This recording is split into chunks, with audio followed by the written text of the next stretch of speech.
So normally in normal individuals, what happens is the current impulses passes from SA node, then through AV node, wherein there is AV nodal delay, and then to bundle of his Purkinje fibers, wherein there is septal activation, and then to right and left ventricles.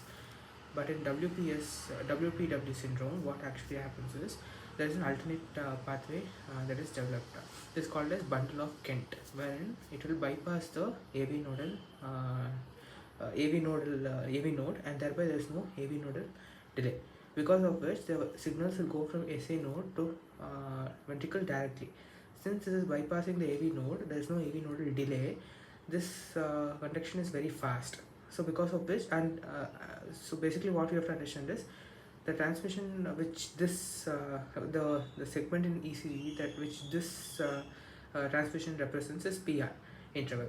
Because the transmission is very fast from SA node to reaches the ventricle quickly, bypassing the AV nodal delay, the PR interval is very short. This PR interval reduces, or we can say it is shortened. Okay. Now coming to the next thing, since the normal pathway is bypassed, that is, since the signals do not pass through bundle of His, the Q waves are not formed. Because for formation of Q wave, there is septal activation which has to be, the septal activation will happen only when the signal will pass through bundle of His. Since the signals are passing from SA node to ventricle through an alternate pathway, and since bundle of His is not involved in WPW syndrome, the Q waves are not formed. Now next, in a normal individual, normal person, the Purkinje fiber, which is a modified myocyte, that is what will conduct the impulses, and the impulses which passes through Purkinje fibers is very fast. But then since here the bundle of His and Purkinje fibers is bypassed, QRS complex is broad, it is increased.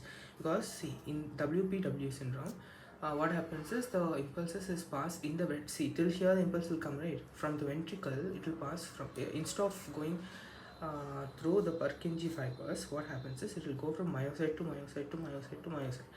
So that's very slow, because of which the QRS is broad. So this is one of the ECG findings. So basically the main ECG findings in WPW is the PR is shortened, Q wave is not formed, and QRS is broad. Okay, and one more thing is we can see that this now this is P wave, QRS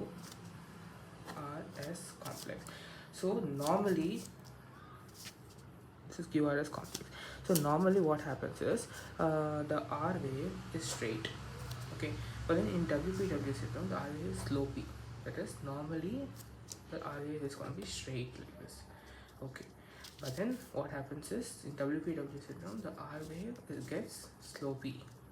Okay, so this is called as delta wave. When the R wave is slopey, it's called as delta wave. And again, so in WPW syndrome the R wave is sloped, so it's called as delta wave. Now one more concept you have to understand is the PJ interval is equal to PR plus QRS interval. Okay, so PJ equal to PR plus QRS. Since PR interval is shorter and QRS is increased, broad and that is increased, net PJ becomes normal in WPW syndrome. Next we'll come on to Lown Ganong Levine syndrome. See, in this also there is an alternate pathway. Is called the alternate pathway here is called as James bundle.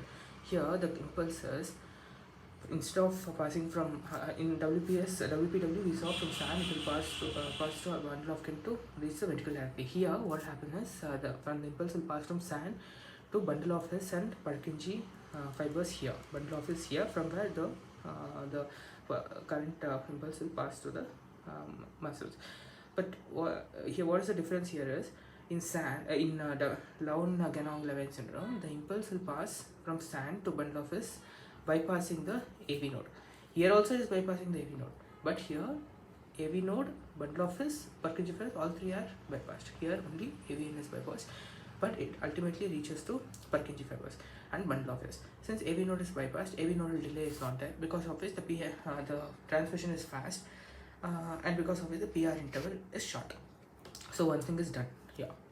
Now since it passes through bundle of His, there is septal transmission, and we know septal transmission is what will show in ECG as Q wave. So there is Q wave formed here, whereas in WPW, since septal transmission is not there, Q wave is not formed. But here in Lown Ganong Levine, septal transmission is there. Now, since we also know that signal will pass through the Purkinje fibers, so there's a fast transmission occurs. So QRS component, QRS segment is normal, but here it is brought in because there's myocyte to myocyte transmission, and it doesn't happen to Purkinje in WPW. In Lown, it happens to Purkinje fibers, so the QRS is normal. So net PJ is equal to PR plus QRS. We know that PR is reduced, QRS is normal, so PJ is reduced total. So this is the basic difference between WPW and Lown Ganong Levine syndrome.